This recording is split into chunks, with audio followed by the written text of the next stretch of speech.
Bom dia a todos. Estamos hoje recordando as origens, o lugar onde nós, durante 12 anos seguidos, fizemos aí todas as nossas atividades, Esse ambiente que é acolhedor, que nos recebeu carinhosamente durante todo esse tempo que nós ficamos aqui e continuamos utilizando, embora utilizando aí o salão maior. Que nós possamos nos envolver com a espiritualidade querida, aproveitando esses momentos de reflexão e meditação, não com o objetivo de resolvermos todos os nossos problemas, e acharmos que de uma maneira mágica as coisas vão acontecer conosco, mas propiciando a oportunidade para que a espiritualidade querida nos afague o coração e nos ajude intimamente a encontrarmos pistas que nos permitam melhorar a nossa caminhada e diminuir o sofrimento e nos auxiliar nesses caminhos melhores. Nós estamos trabalhando para nossas reflexões a obra de Joana de Ângeles, Autodescobrimento, uma busca interior. Esta obra que faz parte da obra psicológica, da psicologia transpessoal de Joana. É uma obra muito boa, muito oportuna para nos ajudar nas nossas meditações como criaturas encarnadas. Nós estamos falando ainda do passado, Quase ninguém gosta de falar do passado, Nós não nos atemos quase ao passado, Aliás, se tem uma coisa que a gente gosta muito e que é misterioso para nós, é o bendito do passado, A gente sempre quer estar buscando esse passado e atrás desse passado, e por conta disso, muitas vezes a gente vai até atrás de recursos nada recomendáveis, seja de pessoas ou de técnicas até outras aí, para buscarmos o conhecimento do passado. Quando, na verdade, tem um capítulo no Evangelho segundo o Espiritismo que fala esquecimento do passado. O passado como fato, ele não nos interessa diretamente, somente o passado de outras vidas. Mas como experiência emocional, sim, porque nós estamos hoje com a experiência emocional que esse passado nos legou, que esse passado nos transferiu como herança. Nós somos o que nós nos fizemos ao longo das encarnações passadas, ao longo de tudo que nós já vivemos. E a nossa aprendizagem, a nossa experiência no campo das emoções, elas determinam hoje se nós temos mais segurança para viver ou se nós somos mais inseguros. O próprio processo da depressão e outras experiências aí emocionais, elas têm a ver muito com essa movimentação em relação ao nosso passado, aquilo que nós já vivenciamos em nosso passado. E, nesse sentido, a Joana, ela diz assim, nós estávamos falando exatamente dos acontecimentos ruins, que a gente deve deixar para trás, e possivelmente resolvendo eles. Não adianta a gente simplesmente guardar uma coisa dizendo que aquilo ficou, isso ficou para trás. Na verdade, nada fica para trás, Tudo fica em nós. Tudo está gravado em nós, não importa quando aconteceu. Se aconteceu ontem ou há 2000 anos atrás, isso está em nossa natureza, como um conteúdo, como uma experiência que vai determinando o que nós sentimos e o que nós fazemos da nossa vida.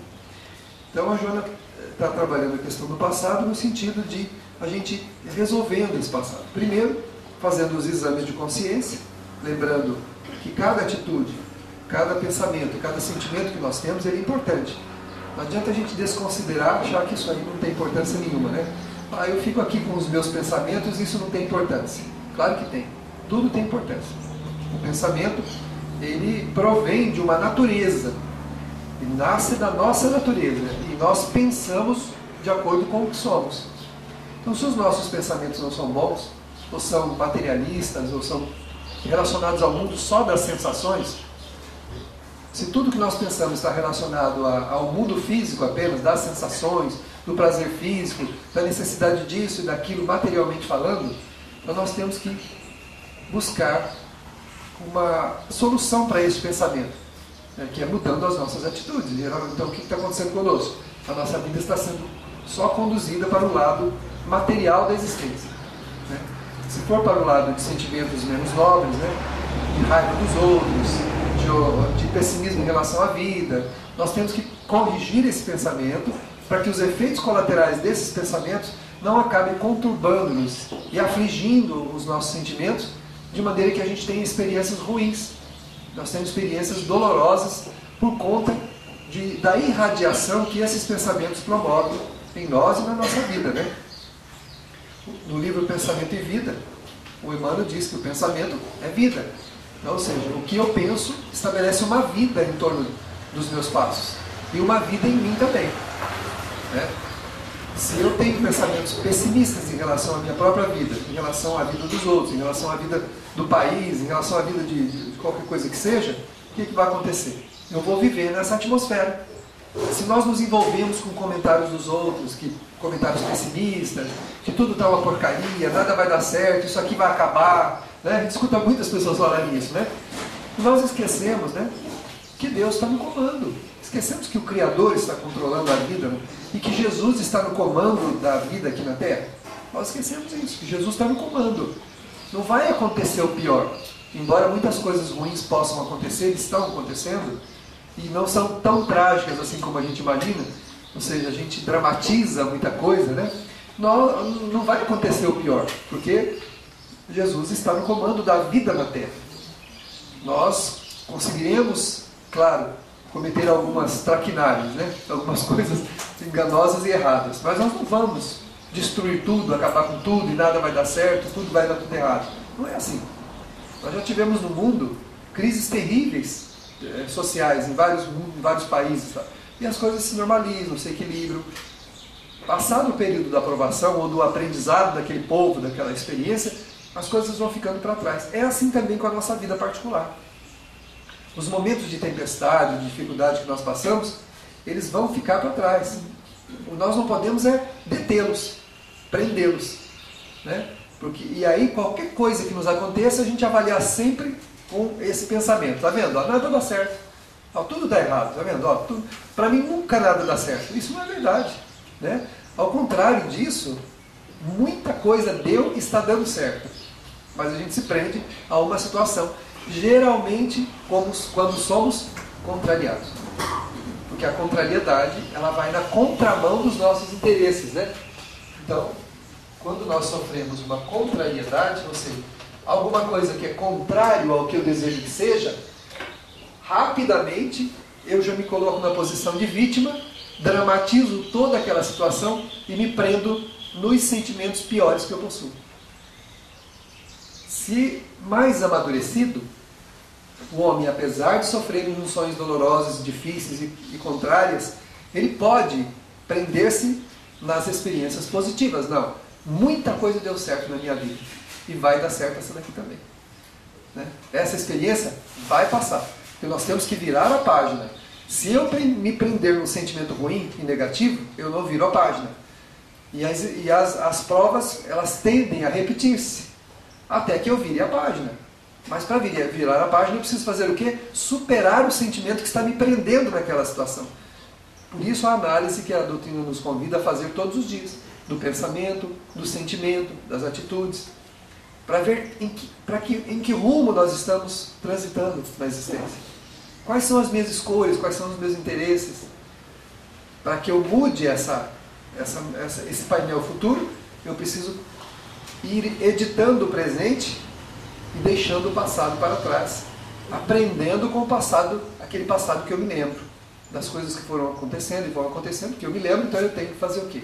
Eu tenho que ir melhorando isso, aprender com as experiências, né? A gente já ouviu, todos vocês já ouviram muitas vezes falar, fulano não aprende, olha lá, de novo, errou novamente, fez outra vez. Pois é, enquanto a gente não se inteirar de que aquele comportamento emocional ou aquela atitude não é boa, a gente vai repeti-la. Nós vamos continuar repetindo. E não adianta nós nos colocarmos na posição de vítima, porque os efeitos do que nós criamos retornam onde? Na vida do vizinho? Na vida do amigo? Não. Retornam na nossa vida. Acho que eu já falei isso para vocês, mas tem uma amiga que ela sempre conversava conosco, e ela tinha assim, uma vida muito agitada, muito conturbada, sabe? Inclusive emocional e moral. E ela falava que não conseguia mudar aquela caminhada. E passou muito tempo, ela melhorava um pouquinho, e voltava, melhorava. Aí de repente ela chegou e falou assim, agora eu quero mudar. Estou cansada, vou mudar. Eu falei, tudo bem. Então vamos traçar uma uma nova trajetória para as suas propostas. Ó, o Espiritismo propõe isso, que é para a nossa mudança. Tá bom. 2 meses depois ela me procurou e falou assim, não adianta nada. Estou largando mão. Estou largando mão, não vira nada, não adianta nada. Eu tento fazer tudo direito, dá tudo errado. Eu tento agir direito com as pessoas, elas agem de maneira errada comigo. Eu tento tratar bem as pessoas, elas me tratam mal. Eu disse, minha filha, ninguém atrai para si aquilo que não tenha nada a ver consigo mesmo. Você continua atraindo para você as experiências que precisa para você mudar. Você acredita que em 2 meses, já só desta vida, sem julgá-la, não estou julgando ela não, mas como eu conheço a vida e dela e sei exatamente os procedimentos dela, eu disse, você acredita que sinceramente comigo, se eu tivesse no seu lugar seria a mesma coisa? Você acha que nós, fazendo o que nós fizemos até agora, já nesta vida, em 2 meses, você quer um retorno de que tudo volte à normalidade? Nós vamos ter que insistir num comportamento positivo por uma vida toda. Não é por um tempo, não é por um momento. Não é desistir. Eu começo a mudar e desisto. Não é? O pai de um amigo meu também, que bebia muito, aí a família não sei, conseguiu envolvê-lo e tal, e ele falou assim, aí ele parou de beber. Um tempinho pequeno depois ele voltou a beber de novo e falou assim, ó, não adianta nada. Tá vendo? Não adianta nada. As coisas não mudam, minha vida continua do mesmo jeito. A gente acha que por uma mudança de um comportamento vai acontecer alguma coisa, uma mágica em torno de nós, que as coisas todas vão mudar de maneira mágica. Então eu mudei aqui, né? E tudo vai mudar, se alterar rapidamente em torno de mim. Não é rapidamente. Eu preciso primeiro mudar o hábito para depois transformar o sentimento que me levou àquele hábito ruim. Isso não se faz em 2 meses, 1 mês, 1 ano, 2 anos. Não sei quanto tempo vai. Pode ser que eu seja tentado a repetir aquele erro durante toda a minha vida. Mesmo mudando, e não fazendo aquilo que eu não devo fazer, eu não quero, pode ser que durante toda aquela vida eu continue sendo tentado por aquele sentimento. Mas é claro que, com o passar do tempo, não praticando aquilo que eu não devo, o que vai acontecendo com a força desse sentimento? Ele vai diminuindo, ele vai perdendo o seu domínio sobre mim. Então não é um dia, 2 dias, 2 meses, 1 mês. É insistir nesse novo comportamento pela vida toda. Para que numa outra encarnação este hábito novo criado se torne inato, ou seja, ele nasça comigo. Aí sim. Ou a gente acha que aquelas pessoas boas, que fazem tudo certinho, tudo de maneira positiva, eles adquiriram, assim, de um dia para o outro, aquele sentimento. Dormiram mal e acordaram bem, acordaram bons. Né? Será que é isso que a gente acredita? Que uma pessoa pode dormir mal e acordar bom? Não, aí não. Aí sim, se eu, durante o dia existencial, ou seja, o dia da minha existência, ou seja, a vida toda eu trabalhei os bons sentimentos, e aí dormi para a vida do corpo e acordei para a vida espiritual, e depois ao acordar no corpo, aí sim, aí eu trago a experiência fixada na alma. Então, o espírito já nasce com a bondade como um traço característico da sua personalidade, dos seus sentimentos. Aí está consolidado. Para a gente consolidar um sentimento, é tão grave esse processo de escolha que o Emmanuel diz que se numa vida inteira nós ganharmos um sentimento, já valeu a existência. Um sentimento, já valeu a existência. Se eu ganhei a paciência, por exemplo, já valeu. Porque imagine os efeitos colaterais da falta de paciência. São muito grandes. Então se eu ganhei um sentimento, seja ele qual for, já valeu a existência. Por isso é que a insistência tem que ser por uma vida, e não por um tempo, que é o que nós normalmente imaginamos. A gente começa a mudar, daí uns dias, tá vendo, não adianta nada, faz 1 semana que eu estou agindo corretamente. Né? Esquece que tem séculos atrás de comportamento equivocado, que fixou na minha alma valores equivocados, e um direcionamento de alma completamente fora dos propósitos da felicidade e do amor. Eu fixei esses valores dessa maneira. Né? A gente fala assim, eu estou cansado de sofrer, mas não está cansado de fazer outras coisas. Nós não cansamos de mentir, não nos cansamos dos vícios negativos, não nos cansamos de pensar mal dos outros, não nos cansamos de falar mal dos outros. Cansamos da condição financeira, cansamos do problema da saúde, mas não cansamos dos vícios morais. Esses a gente não se cansa. A gente dorme com eles, acaricia ele do lado, assim, né? um travesseiro, põe até um travesseiro para ele e dorme feliz da vida abraçado ao nosso vício, ao nosso hábito. Acorda, dá beijinho, né? Mas a gente se cansa logo, rapidamente do empenho da mudança. Tem que haver um empenho de alma, um esforço de alma, para que em cada atitude que a gente tome, em cada pensamento que a gente tem, em cada sentimento, a gente consiga avaliar se eles são bons, se eles são positivos, e irmos trabalhando a mudança no caminho, na caminhada. Para não irmos arquivando e transformando em um passado de conteúdo ruim a experiência do presente.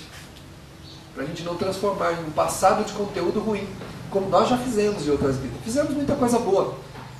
Por isso que não somos as piores criaturas do universo, porque já fizemos um progresso. Já tivemos coisas muito boas, e elas estão onde? Gravadas em nós, na nossa natureza, está aí. Em cada um de nós. O lado bom que a gente tem, o sentimento de nobreza, de ternura que a gente possui, né? A paciência, que embora não seja ideal, mas nós já temos, ela é conquista. O fato da gente conseguir se conter diante da ofensa do outro. No passado a gente matava. Tirava um objeto lá, uma espada, qualquer coisa, e já passava como diz o caipira, passava na goela do outro e acabou, né? Já matava e pronto. Hoje a gente já fica um pouco bravo e tal, mas já se contém, já não tem mais aquele ímpeto de querer matar o outro, né? Mesmo que tenha vontade, não faz, né? Vontade de pegar o outro pelo pescoço, né? Tá bom, não vou fazer, né? Então hoje a gente já progrediu em muita coisa, mas tem muita coisa ainda para aprender. E esse aprendizado tem que ser contínuo, né? Então a Joana fala que o passado, nós temos que nos desvincular da ideia de querer viver no passado. Aproveitar muito o presente, vivendo bem, de maneira positiva, para que a projeção da nossa existência para o futuro seja proveitosa. E não é porque as coisas vão deixar de acontecer. Tem gente que diz assim, quer dizer que se eu mudar, não vou ter problema mais na minha vida? Somos imperfeitos. Como seres imperfeitos, vamos ter problemas. Vamos ter enfrentamentos para desenvolver sentimentos, para resolver os processos que nós criamos. Mas nós encararemos esses problemas de maneira diferente. Então hoje aquilo que parece para nós uma montanha, né, numa subida que não é possível de fazer, a gente com o aprendizado, a gente aprende a contornar essa montanha. A não ficar brigando contra a imperfeição da gente, mas a agir de acordo com o que nos pede o Evangelho, de acordo com o que nos pede o ensinamento de Jesus. Aí nós passamos a agir, sem se preocupar com a montanha. A montanha está aí.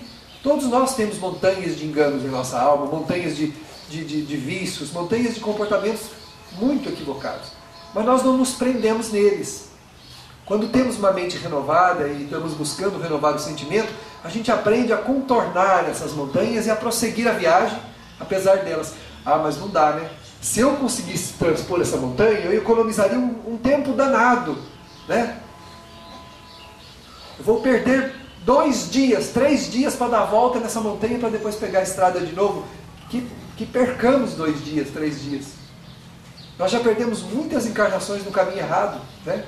No caminho equivocado. Perder 2, 3 dias tentando contornar a montanha não faz mal nenhum. Ou seja, gastar energias para mudar, para se esforçar para mudar, vale a pena. Mesmo que para isso as coisas não aconteçam exatamente no momento como nós queremos, do jeito que a gente quer. Não é? Não é importante como os outros nos tratam, mas como nós tratamos os outros é muito importante. Estou cansado de trombar com essa muralha da minha sogra, né? Que essa parede desse meu cunhado, que esse fogão aceso da minha mulher, que toda vez que eu passo perto dela eu me queimo. E tudo bem, vamos nós nos prepararmos para contornarmos esses obstáculos, porque eles continuam sendo o que eles são. A nossa imperfeição continuará no mesmo lugar, aceitando-a ou não. A pessoa difícil, a pessoa problemática, o problema material, o problema espiritual, ele vai continuar onde ele está, do jeito que ele é. Mas eu posso ter uma postura diferente diante dele. E é isso que vai me dar a alegria de viver. É de saber contornar essas dificuldades e prosseguir viagem com a nossa existência. Nossa, mas dá um trabalho danado, hein? Dá, mas é claro que dá trabalho. É o tempo que a gente vai ter que perder para contornar a montanha, né? Ter paciência, né? Tem uma amiga que ela fala assim, toda vez que eu preciso de alguma coisa do meu marido, eu tenho que começar a conversar com ele 15 dias antes. Eu vou conversando um pouquinho de cada vez. Eu falo um pouquinho e fico esperando. Bom, então vamos para a segunda parte. Fala mais um pouquinho e segura. E vai. Ela falou assim, daí uns 15 dias conversando, ele chega, tá bom, mulher, vamos fazer isso e tal. Uai, se você sabe que ele é assim, que ele tem o sentimento dele, você não vai mudá-lo. É uma boa técnica. Planeje, né? A gente planeja para fazer o que não deve, não pode planejar para fazer o que deve. Se o negócio é começar 15 dias antes, vamos começar 15 dias antes. É o contornar da montanha. Nossa, mas não seria muito mais fácil passar por aqui? Seria, mas aquela montanha não é apropriada para você passar por ela. Você não tem forças. Se nós tivéssemos força moral suficiente, nós chegaríamos para a pessoa difícil, para a situação difícil e diríamos, eu quero que seja feito dessa maneira. E tudo aconteceria. Porque a nossa moral, os nossos sentimentos, eles determinam caminhos. E ninguém fica no nosso caminho, se nós tivermos essa moral elevada. Se nós pegarmos a obra de André Luiz e verificarmos as entidades venerandas, quando eles vão àquelas regiões de sofrimento, para poder realizar alguma coisa, não há o que possa impedi-los de fazer o que eles têm que fazer. Não tem montanha, não tem abismo, não tem nada que impeça, não tem escuridão. Porque, primeiro que eles têm luz própria, podem volitar, podem passar através de qualquer coisa. Podem fazer caminhos que os outros só fazem se arrastando, e eles não precisam. Porque possuem valores próprios. Quando também tivermos valores próprios, nada na nossa vida será obstáculo. Porque nós teremos forças para passar por eles, com valores nossos não emprestados. O André Luiz precisa, porque ele vai na excursão junto com os demais, dos valores dos amigos que vão com ele. Para se camuflar, para poder até volitar, para fazer uma coisa, para fazer outra, ele precisa. Mas os benfeitores não precisam. Por quê? Porque já possuem valores próprios. Aí não tem montanha, não tem isso, não tem aquilo, não tem nada. Nem mesmo aqueles líderes das sombras que dominam 3, 4 mil espíritos, que acham que são, né, os donos do universo, eles passam incólumes por eles e vão transitando sem serem molestados. Por quê? Porque possuem valores que permitam essa caminhada, esse deslocamento sem serem molestados e atingidos. Por que nós somos atingidos pela ofensa do outro? Porque nos ofendemos. Por que nós somos atingidos pelas opiniões, pelas coisas que os outros fazem contra nós? Porque nós estamos na condição de predisposição para isso. Estamos predispostos a isso. Nós damos supremo valor a uma maledicência. Alguém diz alguma coisa que a gente não gosta para o outro, a nosso respeito, pronto, acabou o mundo. Mas nós não prestamos atenção no que a gente fala habitualmente. Ah não, mas eu só conto piada. E você tem ideia dos quadros mentais que a tua piada produz? E dos efeitos devastadores em uma alma viciosa, quando você joga isso dentro dele? Que já sendo viciosa e precisando apenas de um fermentozinho para fomentar ali uma coisa ruim, a piada que a gente conta despreocupadamente pode fomentar na alma daquela pessoa. Uma piada jocosa, claro, maldosa, pode estimular a violência, a sensualidade, a desonestidade, a languidez, quer dizer, a despreocupação com a vida, com a responsabilidade. Temos que tomar cuidado, porque a gente reclama do que recebe, mas não se preocupa com o que faz. Então, deu para perceber que tudo parte de nós e que nós precisamos prestar atenção no nosso presente para editarmos o passado, transformarmos esse passado numa oportunidade de esquecimento mesmo e prepararmos o nosso futuro melhor, independente dos outros. O Tagore, eu já falei, falo novamente, adoro esse poema dele, ele fala assim: sou poeta e sou soldado. Como soldado, tenho que ficar às portas do meu coração para impedir que o mal saia de lá. E como poeta, tenho que distribuir flores aos meus irmãos, a quem tenho que amar e servir. Olha só, nós temos que tomar cuidado, né? Cuidado com o que sai de nós, né? Do nosso coração, da nossa alma. Não é com o que a gente recebe, porque vem dos outros para nós. Só tem o efeito que nós quisermos que tenha.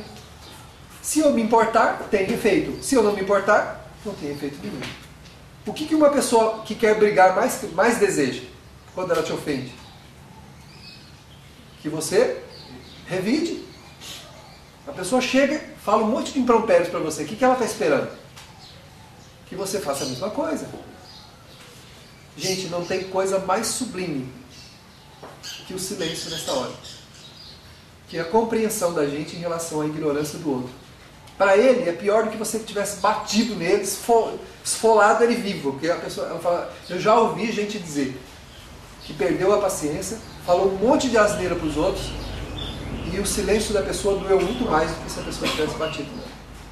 Tem uma senhora que frequenta a nossa casa, que tem hábitos de falar primeiro e pensar depois, é uma com um coração querido, e ela sempre fala isso, ela fala assim, eu só penso depois, eu só vou pensar depois, quando eu já falei e tal. E a pessoa ficou em silêncio. E ela falou que passou uma semana em crise íntima por conta do silêncio da pessoa. Porque ela falou, seria melhor que ela tivesse me dado um tapa no rosto, me xingado, virado o negócio em cima de mim. Eu falei, pois é. Porque o amor, o silêncio, o amor, o respeito, a ignorância do outro, promove uma reflexão muito maior do que o revide. Porque quando a gente revida, a gente se nivela. Né? Aí não tenho o que exigir mais. Se a pessoa me ofendeu, eu ofendo também. Né? Aí eu tenho que defender minha honra. O Chico dizia que o irmão falava que o cristão não tem honra, tem amor. Se a pessoa te ofende, qual é a resposta? Silêncio, compreensão. Deixa para conversar no outro momento. E a pessoa, é o problema dela, ela vai ter que colher o que ela plantou. Então, ou seja, uma semana para colher, para cortar os espinhos que ela lançou sobre a própria alma. Um por um. Imagina você cair sobre uma moita de cacto e não ter ninguém para tirar os espinhos do seu corpo depois. Você tem que pegar uma pinça, né? E vai lá, uma por uma, né? Ai, esse doeu, ai, esse doeu demais. É por aí. Né? Agora, se o espinhudo tenta te abraçar e você abraça ele, né? Quando a gente aceita a ofensa, abraçou a moita de cacto. O que aconteceu depois? Lá vou eu também tirar os meus espinhos da alma depois, que doem pra caramba. Como dói. Então melhor, o espinhudo, fique aí, eu vou ficar pra cá. Eu não vou me envolver com seus espinhos não, pode ficar tranquilo, pode ficar com você. Depois a pessoa vai ter que tirar os próprios espinhos. E isso dói. Por isso não adianta dizer, né? A gente andou abraçando o cacto nessa vida, mais da metade da vida. E agora quer que em 2 meses os espinhos desapareçam, né? E ainda reclama que dói para tirar. Quando a gente estava embriagado, anestesiado, né? Drogado com os vapores da nossa paixão, a gente não sentia os espinhos entrarem. Abraça a cacto à vontade, né? Beija o cacto, que espeta para todo lado, não sente nada. Nós estamos embriagados. No momento em que a gente sai para os enganos, é como se a gente tivesse alcoolizado, drogado, embriagado, anestesiado. O evangelista com o Espiritismo fala, a gente anestesia a consciência para fazer o que quer, mas podemos anestesiá-la não para sempre, porque ela vai acordar. Quando ela acordar, aí passa a anestesia, aí começa a doer. Aí a gente se olha e fala, meu Deus do céu, estou cheio de espinhos. E agora? Tem que tirar. Mas não dá para ir lá no médico, ele dar uma anestesiadinha, né? Fazer uma anestesia geral e tirar tudo. Não, não dá. É a gente que vai ter que tirar. Então lá vou eu puxar os espinhos que eu lancei em mim mesmo, para tirar aí, para poder ter a minha paz outra vez. Seria ideal, né, quando a gente faz alguma coisa de ruim para os outros,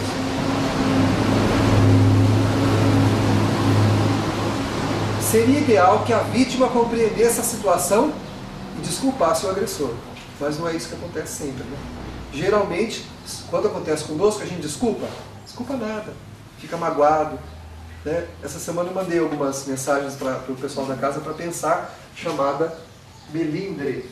É uma das coisas que nós temos de sobra. Qualquer um de nós, somos melindrosos. Né? Qualquer coisa a gente se melindra. E o melindre é uma consequência do orgulho, porque a gente se supervaloriza, nós nos colocamos acima de quem na verdade somos. A gente não entende que a gente é imperfeito, e do mesmo jeito que o outro erra, a gente também pode errar. Só que a gente se desculpa e acusa o outro. Né? Nós não temos essa facilidade em olhar para nós. Então a gente se melindra, né? A Joana fala então que o ideal seria que a gente desculpasse o agressor. Né? Que a vítima desculpasse. Porque ele já se infelicitou. Gente, quem faz o mal já se infelicitou. Não precisa que você acrescente dor, amargura sobre a alma dele. Ninguém que faz o mal vai ser feliz. Não tem jeito de ser feliz fazendo o mal. Só tem um jeito de ser feliz, fazendo o bem. Então não tem outra alternativa. Né? Muitas vezes deseja-se retornar ao passado com a experiência do presente. É possível? Voltar ao passado com a experiência do presente? Dá para fazer isso? Não dá. Muita gente fala, se eu pudesse voltar atrás, se eu pudesse voltar a 10 anos atrás, eu faria tudo diferente. Faria? A própria palavra diz, né? Faria. Mas não faz. Não faz, não. Sabe por quê? Porque se nós voltássemos no tempo, teríamos que desaprender. Teríamos que retornar outra vez quem éramos naquele momento. A experiência que a gente tinha, os sentimentos que a gente tinha, nós voltaríamos a ele do mesmo jeito. É provável que nós agiríamos da mesma maneira. Não dá para levar a experiência do presente para o passado. Então, querer voltar ao passado e viver do passado, né, tanto lamentando o que os outros nos fizeram, quanto lamentando as próprias ações, é um contrassenso nosso. Né? Então ela diz aqui, deseja-se retornar ao passado com as experiências do presente. Isso não é possível. Na expectativa de que não se cometeriam os mesmos erros. Cometeriam sim. É provável, né? Claro. Isso não é uma matemática, né? Mas é muito provável que cometeríamos os mesmos erros. Porque voltaríamos a ser o ser que éramos naquele momento. Não dá para levar o presente para o passado, né? Então o que nos falta? Forças morais. Não dispondo das reservas morais, a pessoa não agiria corretamente. Ela fala aqui. Ou seja, voltando ao passado, todo o aprendizado moral que a gente já fez, agora, é engraçado, quando a gente toma consciência, a gente quer corrigir o passado. Quando a doutrina espírita convida a quê? Tomando consciência, vamos preparar o futuro, vivendo bem o presente. Não é corrigindo o passado. Não dá para voltar lá e apagar, né? Pegar uma borracha, apagar tudo. Bom, eu vou apagar as coisas erradas que eu fiz. Não é importante isso. A vida é uma sucessão de fatos que não volta atrás, é uma sucessão. A hora que nós iniciamos aqui às 9 horas, nós podemos voltar às 9 horas? Não dá, já passou. É uma sucessão de fatos. Nós temos como vigiar o que nós estamos fazendo no presente para preparar o nosso futuro. Isso a gente pode. Conforme a gente vai vivenciando a nossa experiência, nós podemos ir corrigindo os erros que vão acontecendo agora, isso sim. Ou alguma coisa recente que aconteceu que a gente pode pedir perdão para alguém, devolver o que a gente tirou, né? Pedir desculpa, tentar solucionar algum problema facilitando alguma coisa para a pessoa que nós criamos um obstáculo. Podemos sim, coisas mais próximas, coisas mais relacionadas a isso a gente pode, mas não podemos também entrar na alma do outro e mudar o sentimento dos outros. Nossa, a pessoa ficou com raiva de mim por uma coisa que eu falei para ela. Ai, como eu gostaria de voltar atrás e não ter falado. Não é mais fácil ir lá pedir desculpa? Né? Mas já não admite a possibilidade de ir lá pedir perdão. Ah, não, mas eu não queria ter falado. Ai, meu Deus, justo para ela. Não podia ter falado isso. Falou, já falou. Com a mesma coragem que a gente teve para falar, tomemos a dianteira e vamos lá pedir desculpa. Me desculpe, eu errei. E se a pessoa não aceitar? Ai, meu Deus, e aí? O que eu faço? Se ela não aceitar, esse é um problema dela, não é um problema seu. Nós não podemos prever e nem controlar as emoções e reações dos outros, nem pensamentos e sentimentos. Nós podemos controlar o nosso, aquilo que diz respeito a nós. Isso a gente pode, o outro não tem jeito. De se dispor a pedir perdão, pedir desculpa, né? É muito bom. Isso faz bem para nós. Se a pessoa aceitar, ótimo. Bom para ela e bom para nós. Se ela não aceitar, bom para nós do mesmo jeito. Se for sincero, não nos desculpar e não nos perdoar é um problema dela. Mas agora, nesse momento, eu tenho que prestar atenção no que eu estou fazendo. E percebendo que existe algum engano no meu comportamento, ir corrigindo. Para que a gente não fique sujeito as tempestades emocionais que vão se formando em nosso coração. A gente olha para o céu de vez em quando, né? Sabe claramente quando uma tempestade está se formando. O céu está limpo, bonito, de repente começa a carregar umas nuvens, né? Enquanto elas são mais claras, a gente fala assim, vai ser uma chuvinha tranquila. De repente, elas começam a ficar azul escuro.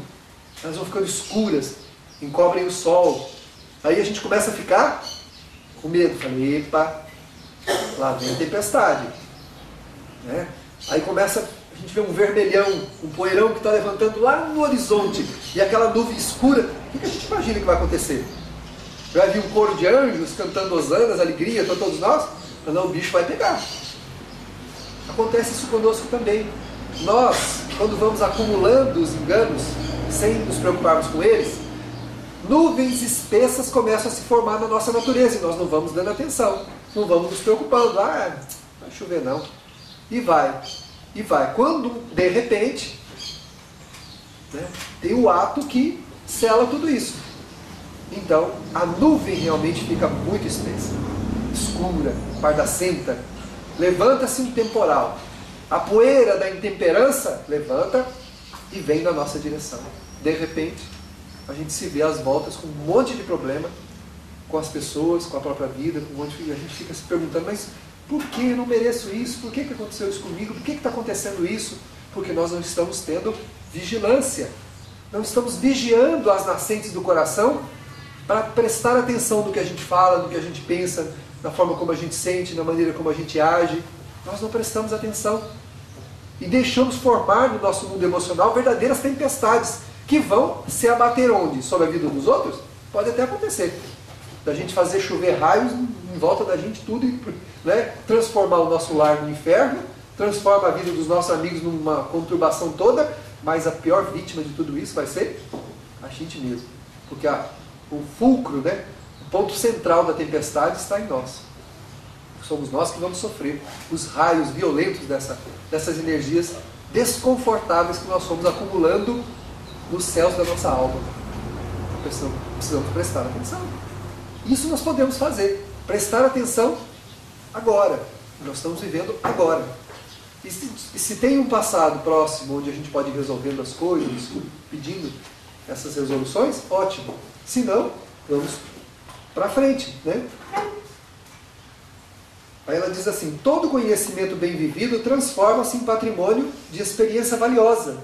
Nós vamos aprendendo, estamos aprendendo agora? Nesse exato momento nós estamos aqui tomando ciência de uma série de coisas que podem ser utilizadas na nossa vida. Mas ela vai valer só se a gente fizer o quê? Se nós aplicarmos isso. Se isso que nós estamos ouvindo, nós colocarmos em prática na nossa vida, se eu colocar em prática na minha vida, então isso tem um valor de transformação para mim. Senão vai ser apenas um patrimônio. Uma propriedade que eu tenho, mas nunca vou lá. Quanta gente compra terras longe, né? E dá para outras pessoas administrarem, cuidar, mas não sabe nem onde fica. Tem um papel lá, uma escritura, um documento, fala, tem uma propriedade lá em Caruru do Norte. Onde fica isso? Sei lá. Deve ficar no norte, porque chama Caruru do Norte, né? Mas não sei nem onde fica.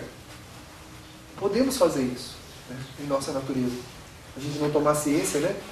E não aproveitar as experiências e aplicá-la realmente. Só termos ela como patrimônio é termos uma terra desconhecida. Valorosa até, mas desconhecida.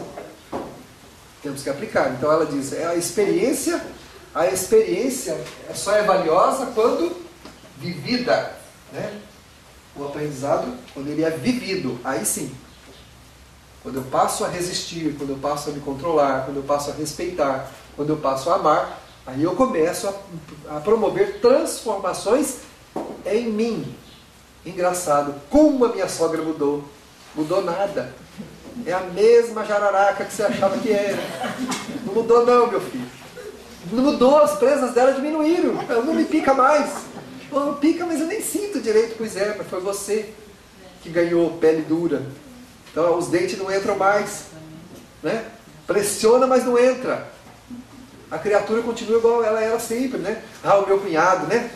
Aquele meu irmão.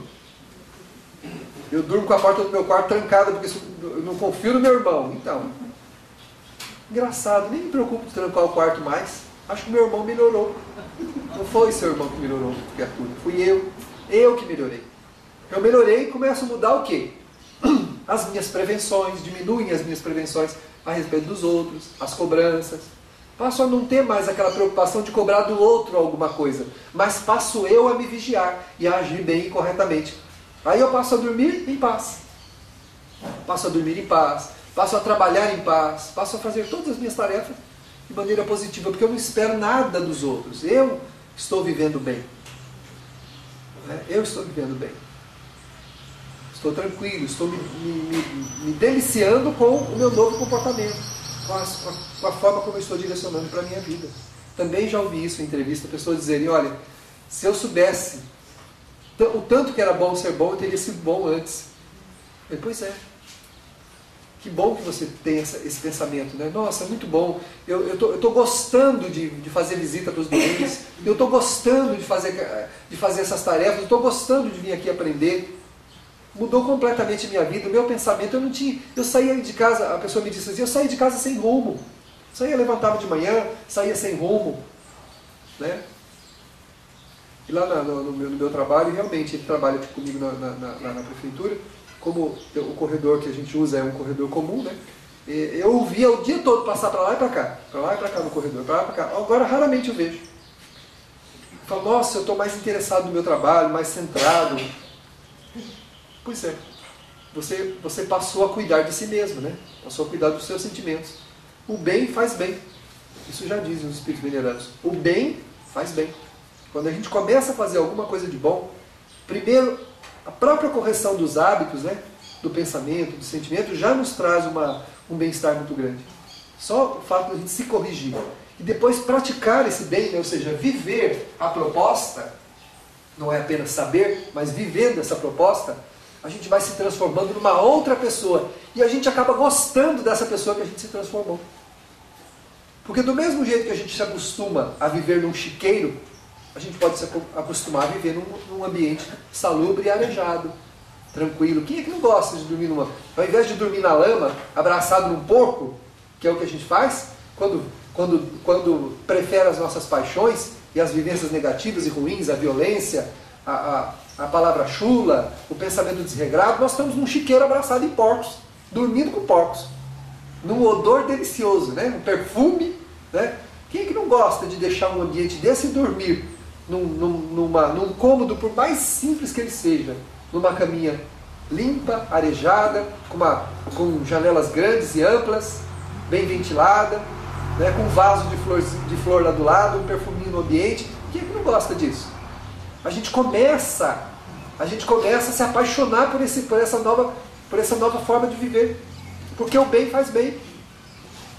O que faziam com que os primeiros cristãos fossem até os circos de Roma, ou aceitassem as cruzes do martírio, quando eles eram pregados na Via Ápia, e transformados à noite em tochas humanas para iluminar a via para os romanos cruéis e duros passarem por ali? O que fazia com que eles aceitassem isso sem resistirem, sem maldizerem, sem brigarem com quem quer que seja?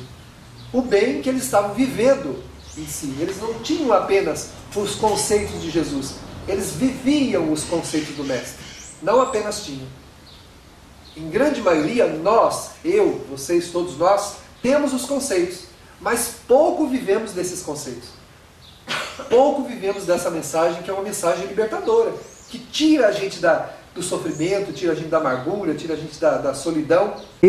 Temos nós também que ouvir a canção doce e amorosa do meigo Senhor, que deixou as esferas luminosas do infinito e mergulhou na psicosfera da Terra, trazendo no coração o amor, uma propriedade particular de todos aqueles que subiram, que se angelizaram, que se suavizaram, que possuem brandura, que possuem esperança e que possuem paz. Ele não desejou jamais sobrepor-se às autoridades constituídas e nós queremos sempre estarmos acima dos nossos irmãos, mostrando a nossa sabedoria, excetuando-nos como especiais, quando em verdade somos todos irmãos em humanidade e devemos nos esforçar para aprender a servir melhor, porque é servindo-nos uns aos outros que começaremos a nos iluminar. Consequentemente, a suavidade, o perfume que elaborarmos em nosso coração nos inebriará e nos trará a verdadeira paz que provém dos ensinamentos e da vivência como Ele nos legou. Ele disse: brilhe a vossa luz. Não se colocou como a condição de oferecer luzes a quem quer que seja, mas colocou-se como o caminho para atingir essas luzes. Eu sou o caminho da verdade, da vida. Ninguém vai ao Pai senão por mim. Para mergulhar nos céus da alma, onde Deus habita, é preciso adotarmos a conduta e que ela seja bem vivida. E assim, Jesus resplandecerá no nosso olhar, nas nossas mãos, no nosso caminhar. Asseverou-nos o venerando Senhor: sê tu quem ama, dizendo: não espere ser amado. Abranda o coração e aceita a lucidez de viver conforme a vida nos convida a viver, oferecendo o nosso melhor. Sê conosco, Senhor, nesta manhã de paz, nos acordes sonoros e belos da natureza, nas pautas sublimes do amor de Deus, possamos nós também anotarmos as notas doces e suaves que se harmonizarão numa bela canção, entoando-nos a melodia do amor imortal. Assim seja.